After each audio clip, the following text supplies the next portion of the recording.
വിദ്യാഭ്യാസ നയം എന്ന് പറയുന്നത് ഇന്ത്യയിലെ ഒരു സൊസൈറ്റി ആക്ട് പ്രകാരം മാത്രം രൂപീകരിക്കപ്പെട്ടിട്ടുള്ള ഒരു ബോഡിയിലൂടെ നമ്മുടെ രാജ്യത്തൊക്കെ തന്നെ വ്യാപിച്ചു കിടക്കപ്പെടുന്ന IIM എന്ന് പറയുന്ന ഇന്ത്യൻ ഇൻസ്റ്റിറ്റ്യൂട്ട് ഓഫ് മാനേജ്മെന്റ് എന്ന് പറയുന്ന ഒരു വിദ്യാഭ്യാസ രീതിയുണ്ട്.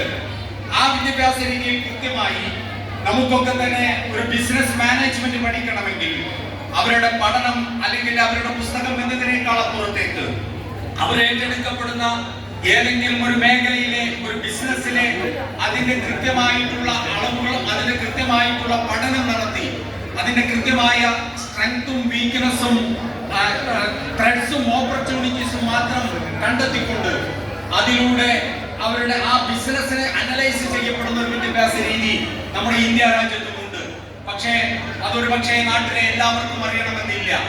MBA എന്ന് പറയുമ്പോൾ കാലിക്കറ്റ് യൂണിവേഴ്സിറ്റിയിലെ, കേരള യൂണിവേഴ്സിറ്റിയിലെ, ഗാന്ധി യൂണിവേഴ്സിറ്റിയിലെ, കണ്ണൂർ യൂണിവേഴ്സിറ്റിയിലെ MBA മാത്രമാണ് എന്ന് തെറ്റിദ്ധരിക്കപ്പെടുന്ന ഒരു സമൂഹമാണ് നമ്മുടെ ഇടയിലുള്ളത്. IIM-ൽ നമുക്ക് പഠിക്കണമെങ്കിൽ ഒരു പക്ഷേ ഒരു വർഷത്തെ 2 വർഷത്തെ ഫീസ് എന്ന് പറയുന്നത്